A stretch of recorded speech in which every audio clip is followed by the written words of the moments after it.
boy, my boy, my boy, my boy, my boy, my boy, my boy, my boy, my boy, my boy, my boy, my boy, my boy, my boy, my boy. Say what? Who gon' bring the crown? Who gon' try to fuck with me? Faded on the ground, and she can't get enough of me. I don't play around, don't got that type of luck. Bitches going down, nobody catching up with me. Who gon' bring my crown? And who gon' try to fuck with me? Faded off the ground, she can't get enough of me. I don't play around, don't got that type of luxury. Bitches going down, and ain't no catching up with me. Who gon' bring my crown? And who gon' try to fuck with me? Faded off the ground, she can't get enough of me. I don't play around, don't got that type of luxury. Bitches going down, and ain't no catching up with me. Who gon' bring my crown? And who gon' try to fuck with me? Faded off the ground, and she can't get enough of me. I don't play around. What up, family? It's me, RonDough, a.k.a. Parnell Shuttlesworth, b.k.a. your mom's homie, a.k.a. Young Ash Ketchum. I gotta catch 'em all. F.K.A. Mr. Big Stuff. And my pronouns is Black Matrix. And I would like to welcome y'all to the Treehouse out of Chicago. This is 77 Tree, the podcast, in conjunction with the Bel Air Boys. Here we discuss wrestling and all things associated with it. So whether it's your first time checking us out or you've been here before, do me a favor, make sure you like, make sure you're following, make sure you're subscribed on whatever platform you're checking us out on. 77 Tree is available wherever you pick up your podcast. All likes, comments, rating, and reviews are greatly appreciated. It gives us the analytics we need on this side to know what kind of content to continue to put out for you all to consume. So without any further ado, let us move forward with the episode. Tonight, we are reviewing the March 23rd, 2026 episode of Monday Night Raw on Netflix. And this was a pretty good episode. Shout out my brother. It's his birthday today. Happy birthday, bro. We start off with shots of Boston, Massachusetts. That's where we are coming from. We in Boston, that racist ass town of Boston. How about that? You know what I'm talking about now? We in Boston. Forgive me. We get shots of Dom, Liv, and the rest of the Judgment Day. Dom has a match against Penta tonight for the IC title. We also get shots of Bayley and Lyra. They have a tag team match this evening against the Kabuki Warriors. We also get shots of the tag team champions, the Usos. They have a match this evening against Theory and Logan Paul. We also see Javon Evans making his way through the backstage arena. He has a bout against he has a match against Grayson Waller. And then we see I Show Speed. I Show Speed is at Raw this evening. Did not know that was going to be a thing. And we also have another meeting between Punk and Roman that'll most likely main event the show. Ain't no most likely to it. They definitely will. They go into a recap of Monday Night Raw from last week when Seth and Brock Lesnar were in the ring. This segment from last week was extremely powerful. Seth Rollins makes his way down to the ring with all of his masked assailants. He unmasked himself. He declares anybody that's on the side of Paul Heyman is against him and you're marked for death. Cue Paul Heyman making his way out. So many words. He says F-A-F-O and then he says F-A-F-5. Brock comes out, dismantles probably 12 to 15 masked men, just tossing them all around, gets in a ring, stares down Seth. So basically it's like Heyman put a hit out on Seth via Brock Lesnar. Oberfemi comes out, confronts Brock Lesnar because I want to say 2 weeks previous, maybe the week before. I think it was more like 2. Heyman declared that Brock will be having an open challenge, looking for a challenger for WrestleMania. And I believe that this was Oberfemi answering that call. And if you remember, he hit Brock with the fall from grace, stood on his chest, pointed to the WrestleMania sign, and it was a massive display of power by Oberfemi. Brock Lesnar looked like he might be in trouble. The recap was extremely cinematic. It looked really good. The show opens up with Brock Lesnar's music. Brock and Paul Heyman making their way to the ring. Heyman putting Brock over with all of his accolades through college and the WWE and the UFC. The crowd chants for Oba the entire time. Oberfemi is over in a crazy way. Heyman says that they're pissing Brock off by chanting for Oba. Heyman says that Brock was distracted. He had to deal with 15 to 20 masked men. He had Seth Rollins in the ring, and Oberfemi basically blindsided him. Heyman runs down the list of men who were basically slated to conquer the beast. Goldberg, Braun Strowman, Dean Ambrose. Dean Ambrose mentioned on WWE television is a big deal. Dean probably wouldn't care, but the fact that it happened is a thing. Bobby Lashley, another, Bobby's not here anymore. He didn't have to say his name, but he did. AJ, Cena. This match between Brock and Oba, I'm charged for it. I feel like Brock will win because his final match will most likely be SummerSlam. My apologies. I feel like he's going to put Oba over with this match and the setup to it, but I can't wait for this match to take place. This is going to be a good one. Paul Heyman says Oberfemi is overrated and overhyped, and that he has already had his WrestleMania moment when he stood on Brock's chest and pointed to the sign. He said, ain't nobody conquering the beast. The beast will conquer Oberfemi. Cue Oberfemi lights in the music, man. It goes dark. Oberfemi music hits. The lights is going. The crowd is strutting. The crowd is chanting Oberfemi, Oba, Oba. Like, they all the way back in Oberfemi with this. And if WWE drops the ball, I would not be surprised. But, so Brock will win, but Oba will be put over big. Maybe it's a DQ to keep them both strong. Because if Oberfemi beats Brock Lesnar on his first encounter at his first WrestleMania, it deflates everything that Brock stands for. Oberfemi just came up from NXT. There's been guys on the roster for 6, 7, 8 years that ain't been able to beat Brock. If Oba does it, then you mean to tell me everybody else on that roster is ass. That means Oberfemi is the best wrestler you have on the current roster. And there's nothing wrong with that. It's just storyline-wise, it does nothing for the rest of the characters. And it puts Oba in a box as well. I don't think they'll go that route. I'm sure Brock will win, but again, Oba gonna be put over in the top fashion. So Oba gets in the ring. He's staring Brock down the entire time, face to face. They still staring each other down. Brock goes off. He kick Oba, grab Oba up in the F5. Oba gets up out of that. He slide off his shoulders. Big clothesline, flips Brock out the ring. Brock looks shook. Ain't nobody ever did Brock Lesnar like this. And he just laying on the ground. Heyman has to come and basically console Brock Lesnar, get him up out of there. Oba going off. Don't matter who you are. He's next. He's the beast. Brock tells him, you ain't never been that lucky, boy, or something. Let me see if I got it down. He called him, he said, you ain't that lucky, boy.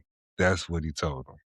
And I'm like, that's a tough line. So the build along to this match, because of the stature of both wrestlers, the legacy that is Brock Lesnar, and this new up-and-coming unstoppable force, yeah, I want to see what the collision like. Like, I'm interested in seeing what transpires when these two actually go at it. Next, we get a promo from Dominic Mysterio.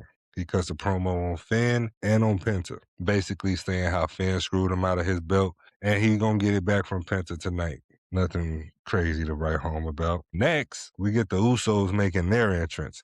They're preparing for their tag team match against Austin Theory and Logan Paul. Now, I was confused by this, but I knew I wasn't tweaking, because originally, this was a tag team match. Last week, this was supposed to be a tag team match, according to them. It got changed up.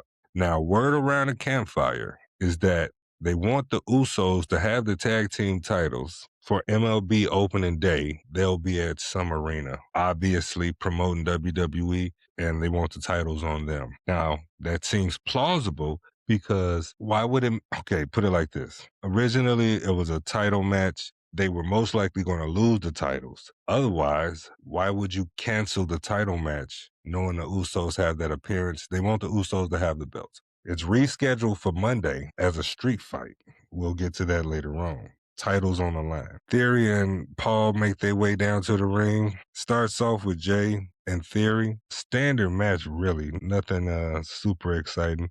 Paul hit a big clothesline on Jimmy into the timekeeper's area. Coming back from break, Jimmy hits an insecurity on Theory. Jay gets the hot tag. Jay gets his yeet punches in, throws Theory into the corner, but then Theory pulls the turnbuckle pad off. He throws it at Jay, hits Jay with a big left hand. Now, that's one move that Theory got that I'm rocking with. He got a strong left hand that he be throwing.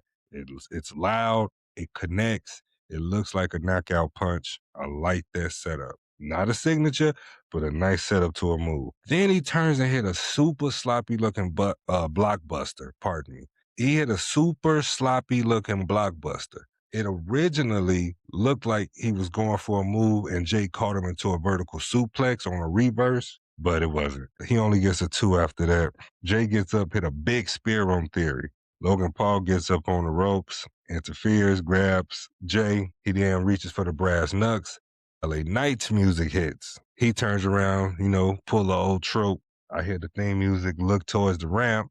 Theory still in the ring with Jay. Logan looking at the ramp. LA Knight, he come from out the audience. Beat on Logan Paul. Grabs the brass knucks, put him on the ring where Jay at. Now it gets interesting. Jay grabs the brass knucks right in front of the ref. Blatantly puts him on his hand. And then cold Austin Theory. Cold clocks Austin Theory. Lays him out. Calls for the bell. They DQ. Jimmy getting Jay up out of there. Jay is still losing it from last week. He just cost him and his brother a tag match unnecessarily. LA Knight, Jimmy walking Jay back, and Logan in the ring. Jay spins off, go back in the ring, and punches Logan Paul. I'm not mad at it. The character work that they doing with Jay, I'm here for it. Let the crowd eat. I like what they doing with Jay right now. After that, we get a recap of Roman and Punk's interactions from last Monday. Punk acknowledges, no pun intended, the fact that he got what he deserved from the Usos last week. He know he said stuff that crossed the line. That's what he's supposed to do. He's in the hit business. SH blank letter T talking business. He's here to make money. He's here to make the big match a situation. I'm gonna cut that. They recap it. They go over the fact that these two really don't like each other, and the catalyst for the first physical contact was Roman Reigns calling CM Punk old. For what it's worth, we heard it was supposed to be a line about Punk's dog Larry, but it got changed last minute. I feel like that old line wasn't that critical. So, be it last minute, I could see them doing something like that. But we're going to take a quick break before we move on, because after the recap, we get shots of Becky Lynch making her way towards the ring. We got Becky on her way to cut a promo. We're going to pick it up as soon as we get back from this commercial. It's not really a commercial. It's more like a hold on. We'll be right back, though.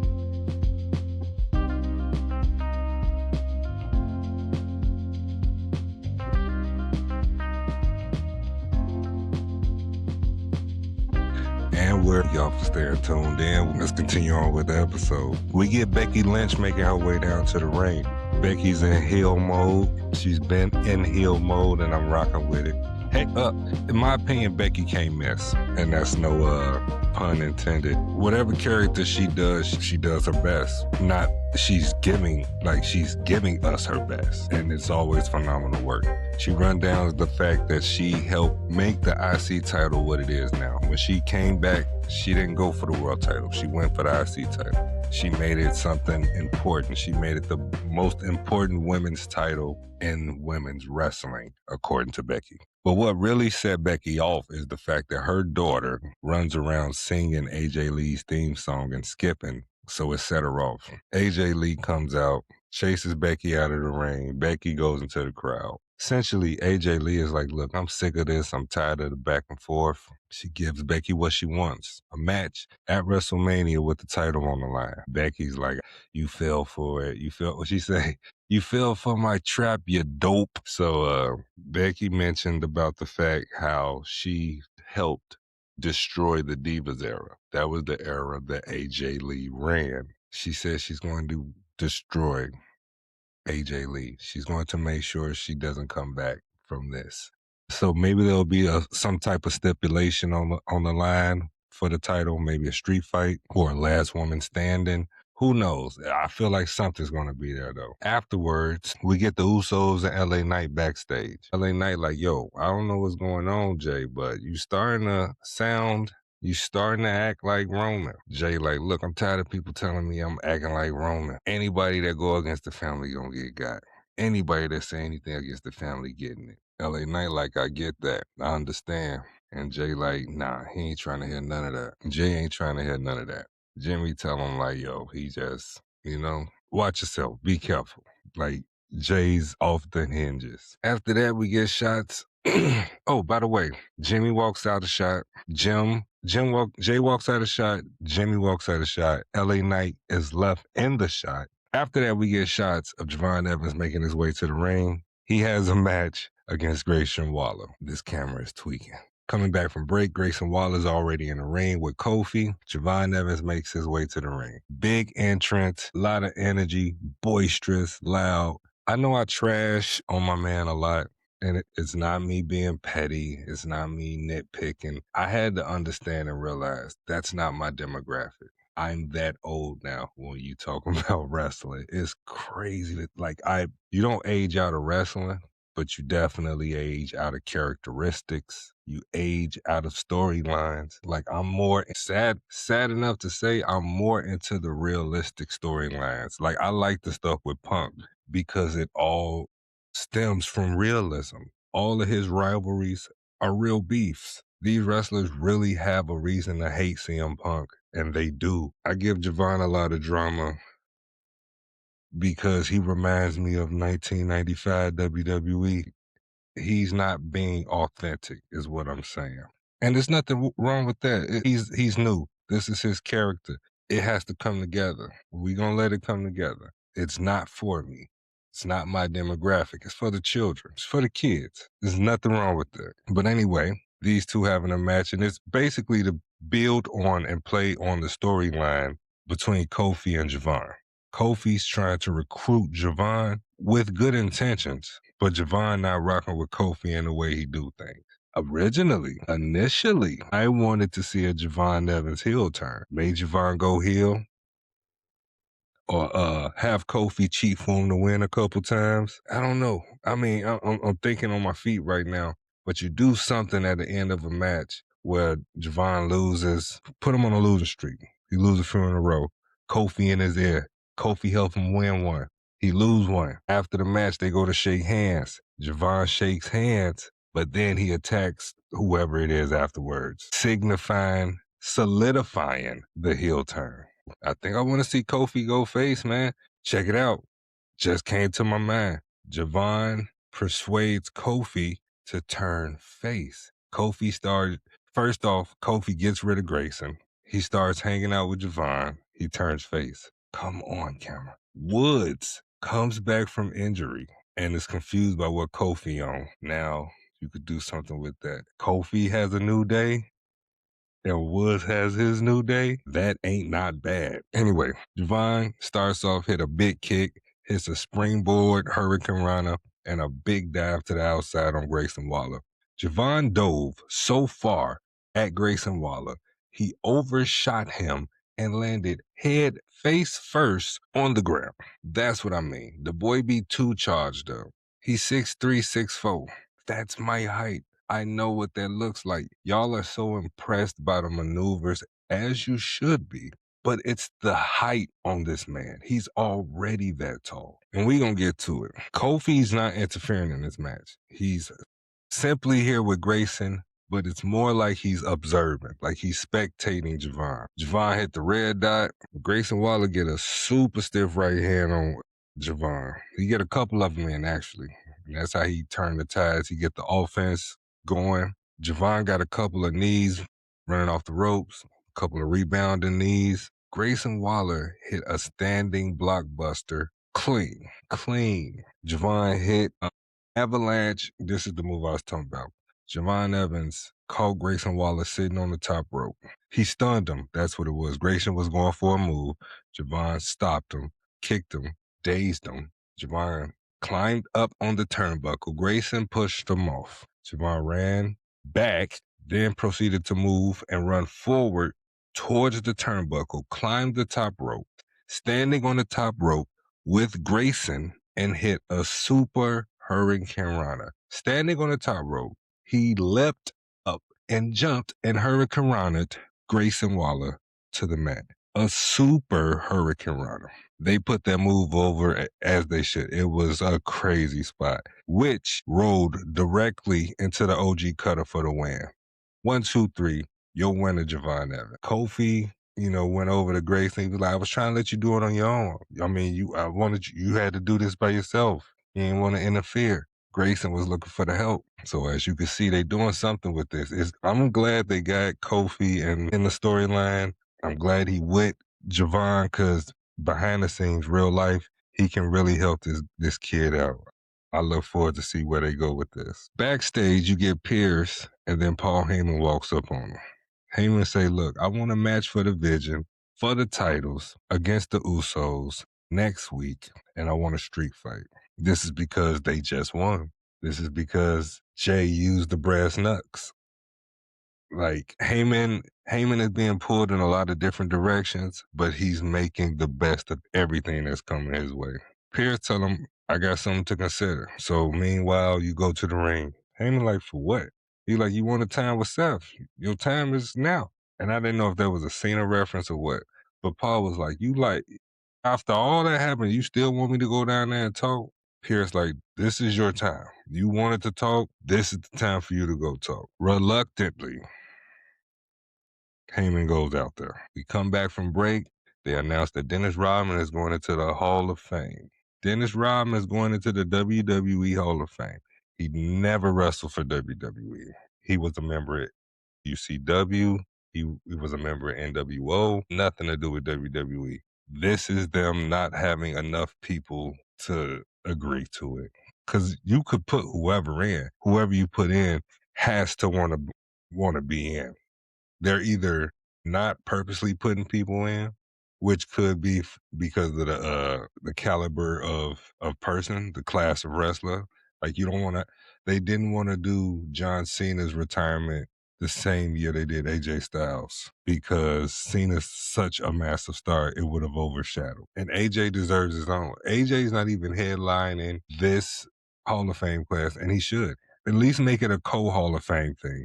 But they won't, because it's Triple H's wife. Stephanie is headlining the Hall of Fame class. Heyman's in the ring when we come back, and in so many words, he cuts the promo saying, look, I'm tired of running from Seth. You want me, come and get me, I'm right here. Put me out of my misery. A masked man is in the crowd. Heyman doesn't notice he's there originally. He hops on the table. Heyman still don't see him. He turns around, then he sees him. It was a setup. Paul Heyman called the police. Paul Heyman put a restraining order on Seth Rollins and then lowered him to the ring. Police are taking Seth away. And as they're taking Seth away, Heyman's cutting a scathing promo. Heyman basically says, you are now arrested. You are going to jail. You are going to prison. You will lose your job. Your wife will divorce you. She will sleep with half of the locker room. And something, he said, but don't worry, I will adopt your daughter. He said, I, Paul Heyman, will adopt your daughter, and something. And I knew after that, I'm like, oh, it's up now. He went around the audience, ran right into the ring. And the funniest spot, he ran into the ring, and Paul Heyman, and this was the most realistic stuff I've seen, he threw the mic at Seth Rollins. Like, as Seth is rushing him, he threw the mic. And that's what a person would do if you're standing there and someone's coming at you. That's what it was like. He threw that mic, and Seth just stuck him, right-handed him, knocked him down, went to attack him. Police grab him, pull him off. They handcuff him and pull him away. I hated this part of this angle. I don't like the cop angle. I don't like the fact that they handcuffed him, because they handcuffed him wrong. They would never handcuff him in the front. They would handcuff him behind his back. They would have handcuffed him in the first place when they first walked him away. Paul Heyman can't think of the word. He can't trick the dude into being somewhere he gonna be and then call the police. That's not how that works. So this angle was just like, it was supposed to be shock and awe, but they do the police angle like maybe every 2 years. They do a storyline or some type of angle between two wrestlers where someone's arrested. Usually, I don't know. It ain't been popping like that since Stone Cold. After that, we have the Kabuki Warriors making their entrance. The match against Lyra, Valkyria, and Bayley is about to take place between these two women. My apologies, between these four women. Lyra and Bayley make their way down. Lyra and Asuka start the match. Lyra and Bayley get some good double team in on Asuka right away. Kyrie gets in. No, Asuka is fussing at Kyrie on the outside. They hit a double team move on Bayley. Kyrie is on the attack and she is staying on top of Bayley. Bayley finally gets the hot tag, gets the hot tag to Lyra. Lyra gets in and goes with a big dive at Asuka and Kyrie, taking them both out. She hits a big power bomb on Kyrie, only gets 2. Goes for a stall and verse suplex, but Kyrie reverses it. Running through the match, the spot was when all of the women were on the outside. Asuka's laid across the announce table.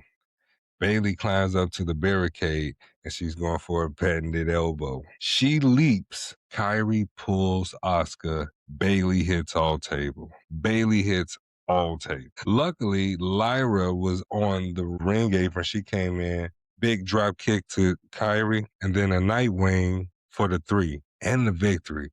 Bayley and Lyra win and they are now in line for a title shot against Lash Legend and Nia Jax. Afterwards, they cut a promo, and they say exactly that. They coming for the titles. Lash, Nia, you think you this, that, and the third. But they're the greatest, they're the best tag team or whatever. It was weak. And it was undermined by the fact that Bayley called Madison Square Garden the greatest arena in the world while she was there in Boston. Like, it's not it. Boston and New York, they don't get along like that, babe. After a NXT Origins video package for Tiffany Stratton, we get Penta and I Show Speed backstage. They're talking, then Dragon Lee walks up. He introduces himself to Speed.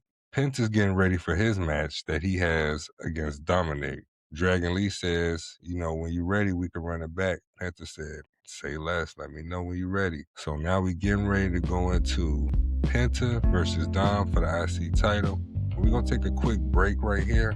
And after this, we're going to come back and we're going to hopefully close out the show in this last segment. Appreciate y'all staying with me. Love. Hold on. We'll be right back.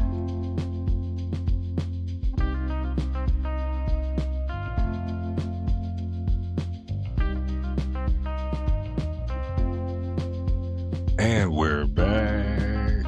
Thank y'all for staying tuned in. Let's see if we can get this done in one shot, you feel me? Back from break, we got Adam Pearce in the back talking to I Show Speed. And then, of course, out of nowhere, Danhausen, he pop up. Funny segment. He asked Speed about how many followers he got. And he's like, look, you give me your password, I use your followers, we collab, and Speed like, nah. And of course, Danhausen, you are cursed. So he cursed Speed. Speed, it's cursed. Again, I get it, but that's not my demo. If he brings eyes to the product, if he brings a young demographic, he raises the numbers, I'm all for it. But WWE is doing a lot of stuff that's not wrestling in order to get their wrestling show over. Just saying. Then we get a recap of Cody and Randy from SmackDown. Again, another recap. It goes on about the fact, kind of Randy explaining why he's doing what he's doing. He's doing it for legacy. He wants the title. He wants the glory. He wants the glory. He wants the title. They show him beating up Matt Cardona. They show him calling Matt out to the ring and apologizing just to kick him in the nuts and assault him. Cody ain't been back since the chair shot over the steps. If y'all don't know, check it out. But Cody is going to be on Pat McAfee's show Wednesday for an interview. I will be tuning in. I thought Pat Mac was done with WWE, but apparently not. So check your YouTubes, or if you got ESPN and you were able to watch it, loaded up. I'm sure it should be interesting. I'm sure it'll be storyline. I'm sure it'll be work shoot. After that, we get Asuka and Kyrie backstage. Asuka's blaming Kyrie for the loss. She's saying it's her fault. She tells her she better fix it and make it right. Kyrie turns and Io's walking up on it. Io say, look, Kyrie, I know we had our differences, but you don't deserve this. It's starting to weigh on Kyrie. Of course, Asuka yells, Kyrie! Kyrie takes off. Io turns and Raquel Brick House Rodriguez is standing right there. And she say, look, Chicana. I'm just playing. She didn't say that, but something like it. She's like, if you wouldn't have got in my way, I would have had old girl beat. Io say, look, I'll interfere every opportunity I get. Raquel's like, oh yeah? But why don't we have a match next week? And I'll just finish whooping on you like I was doing her. And Io says, oh, something. I don't know, I forget. I was trying to do a thing. But Io said, yeah, we'll see type shit. You know what I'm saying? After that, Dom and Liv are making their way to the ring for Dominic's match against Penta. And in doing so, while making their way, talking about before 6 seconds has passed, Stephanie Vaquer runs in and jumps Liv and is on her heels, whooping her. Liv gains the upper hand and just gets to throwing Stephanie into everything backstage, all types of walls. They brawl into like gorilla. They got to be separated. It was chaotic. Definitely a lot going on. After that's cleared up, Penta makes his entrance. And Penta's entrance is like Jey Uso's yeet. Like, it's a whole thing. They got the lights in the ring. They got the fireworks in the ring for the man. He got the light show. And it's worth it. And it's really good. And we know that's like a performance. It's a production. So Penta's entrance is always huge. Dominic attacks Penta before the bell starts, right on him. But Penta gains the upper hand pretty quickly. He hits a Hurricane Rana. He then hits a backbreaker. He hits his headstand drop kick in the corner on Dom. Dom does hit a suicide dive and DDT to the outside, which was sick. You know what I'm saying? You got to give him credit for that. We come back from break and Penta's in control. He hits a tope con hilo on Dom. He then hits a big dive in the ring and a suplex on Dominic, but he only gets the 2. Penta hits the Penta driver, only gets 2. Penta runs at Dominic. Dom catches him, turns it into a Michinoku driver, but only gets 2. He tries to set him up for the 619. He tried it. He tried to set him up for the 619, but Penta caught it, blocked him with a super kick. JD gets up on the apron to cause a distraction, which allows Dom to actually get the move set up, and he hits the 619. He tried to go up top to hit the big splash, the frog splash to close it out, but then Finn Balor music hit, and he's distracted. He looks to the ramp, you see Finn. JD runs down there, cuts him off. Nah, Finn put boots on that boy. He flung them all into the back stage area. They brawled to the back. Penta rolls up Dom. Uno, dos, tres, victorious. Winner, Penta, and still IC champion. Dominic is going to be mad about that for sure. That was his title shot and he lost. Clean. Well, wasn't no interference on Penta's part as far as getting in the ring. Then, afterwards, Finn Balor runs back down to the ring and whoops on Dom. Hits him with a missile drop kick. Tries to set him up for the coup de grace. JD pulls Dom out of the ring, basically saving him. Finn's still not going. He hits a senton dive to the outside on both guys. Dom gets off, run off. Gets up, take off fast. Finn grabbed JD, hit him with the missile drop kick. He bounced him out the corner, hit him with the coup de grace. Then it's a stare down between Finn and Dom. Dom's standing on the steps in the audience. Finn just looking at him like, yeah.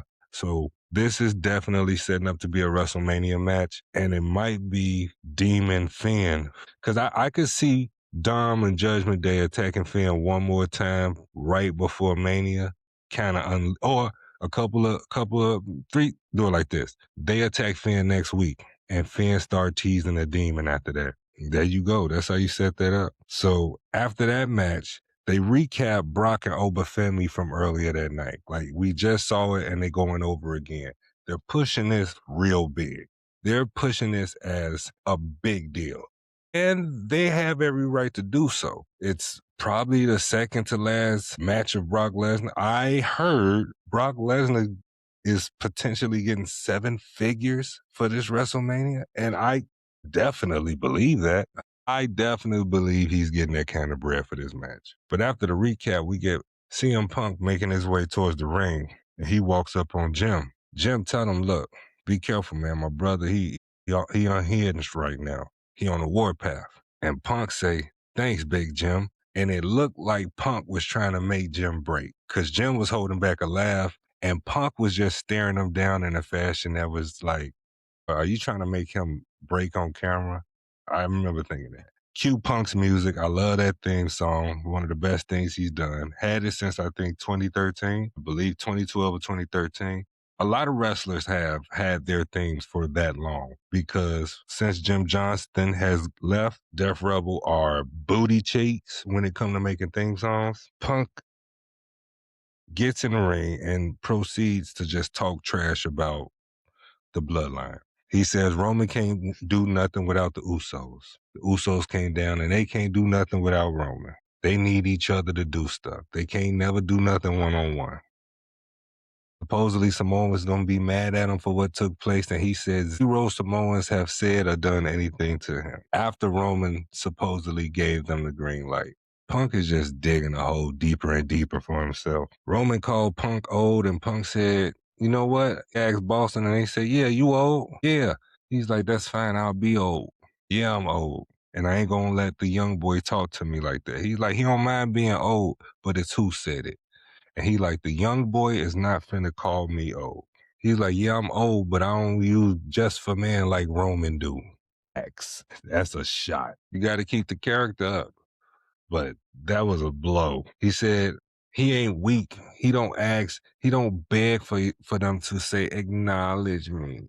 He don't beg for y'all to acknowledge him. He just asks a question. He just asks, ain't it great to be alive in whatever city he in for the evening? He say, at WrestleMania, after he tied Roman in knots and Roman's all gassed and all that oil and jizz done dried up on him, which was some of the most weirdest wording I've ever heard. Like, I think he slipped up. I don't think Punk was meaning to say that. That promo, that Punk cut was wild. Ain't nowhere in the world he meant to say what he said. You can't even say that. I don't even think that's PG. Our true voice. My man wilded out. But after that, he gonna hit him with the GTS and put him to sleep, and then you done got put out by an old man. J music hit. And Punk dropped a line that had me rolling. He kept cutting his promo over Jay's music and then said, what is he going to do? Yeet me to death? Jay get in the ring and Jay say, you must got hit in the head too many times, just like me, because you still out here running your mouth. Punk and Jay, excuse me, my mistake, I apologize. Punk and Jay are getting ready to scrap. Like, they back and forth heated talking to each other. Jim come out to defuse. He say, Jay, you got to relax, man. Every time you get emotional, you start flying off the hinges. You cost us a match earlier, got us DQ. He like, man, I don't care about no tag team match. I care about the family. Dude talking crazy. Jay say, Roman ain't here, but I am. What's up, Punk? Roman music hits. Roman is mugging Punk. He makes his way to the ring. He gets in the ring. He's still staring Punk down. He says, y'all had a match earlier, right? Jim say, yeah. Roman say, so y'all done, right? Jim say, yeah. Roman say, so I'm going to say this in the most respectful way I can. Get your brother and get out of my ring. And when he said that, Jay had a look on his face like he wasn't going. Like, not because he was mad about what had happened with Punk. It was like, he's not going for what Roman's talking. But Jim proceeded, and they both left out the ring. And before, they were on their way out the ring. And Punk said, no, stay. They need all the help they can get. And that set Jim off. Jim ran right at Punk, and Punk stuck him, laid Jay out. Jim went, grabbed Punk. While that's taking place, Roman load one up, a Superman punch. Punk lays him to the ground. Roman look at Jim like, get your brother and get him out the ring. Security, now they coming. They coming to separate everybody and get people out of here. They go to Punk. They trying to get Jimmy and Jay out the ring. Now they're leaving the ring. Roman's standing in the corner. And then you see something in Jay's eyes. Jim walking backwards. Jay kind of like standing there. And Roman like looking at Jim like, y'all need to go. And Jay says, Joe, man, get him. And I promise you, that was a look of a little cousin telling a big cousin, that's the one that did it. Get him. I know that look. I've seen that look. I have a younger brother. I have cousins. I know that look. And when he said Joe, it stopped him in his track. He didn't say Roman. He didn't say OTC. He didn't say Oos. He said Joe, get him. Man, get him. You know what to do. You know what you got to do. Smash them all. Jay said, smash them all. And something in Roman switched. And he got back in the ring, hit the emote, and he speared Punk out his shoes. And I'm like, hey, yo. And then he proceeded to just attack Punk. Jay over there like, get him.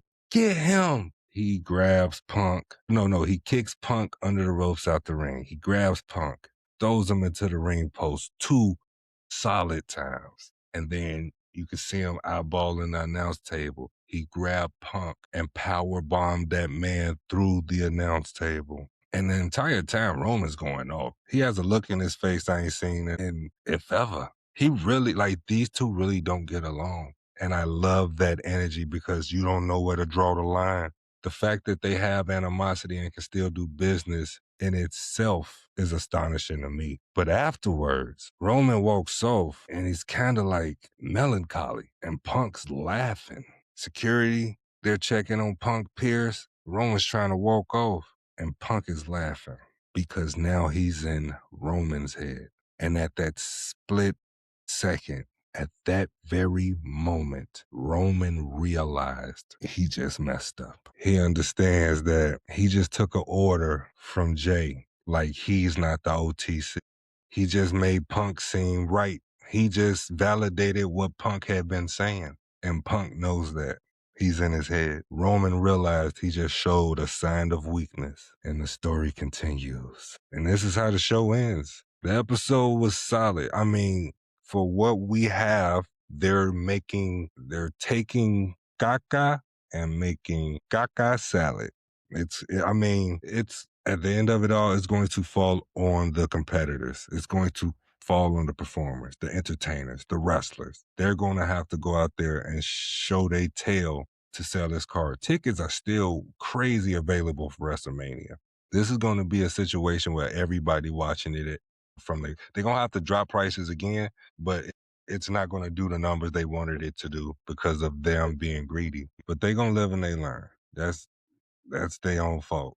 But that's the episode, March 23rd, 2026 episode. We got approximately 4 weeks before Mania now, so things are cooking. We're going to let them finish doing what they're doing. In the meantime, in between time, we're going to continue to review. Drop a couple handles for you Kit Kats. I'm on Instagram as Parnell_Shuttlesworth. I am on YouTube, RonDough23, RonDough23. Darn you, camera. Stop tweaking me. Also, Podcast 773 is available wherever you pick up your podcast. Check me out on PS5. On PS5, I'm yo_moms, MOMS_homie, HOMIE. Please be sure to comment, rate, review the episodes, share clips, pass it along, talk about it. We spreading out, baby. I'm gaining confidence in my journalism skills, and we're only going to expand more and more. We got stuff in the works. It's just taking time to come together, but I'm glad that y'all sticking with me. Shout out my boy Defense. Shout out my cousin Andy Man X4. Happy birthday again to my brother D Block, aka Ron Justice. Y'all know me. I'm RonDough, aka Parnell Shuttlesworth, BKA your mom's homie, aka Young Ass Catcher. I gotta catch 'em all. FKA Mr. Big Stuff. and my pronouns is Black Matrix. All right, y'all, my camera tweaking, but I got it did. You feel me? We gonna holler at y'all on the next time. Later on, be kind to one another and each other. I stole that from Ellen. We on town this week, so ain't no need to be sorry.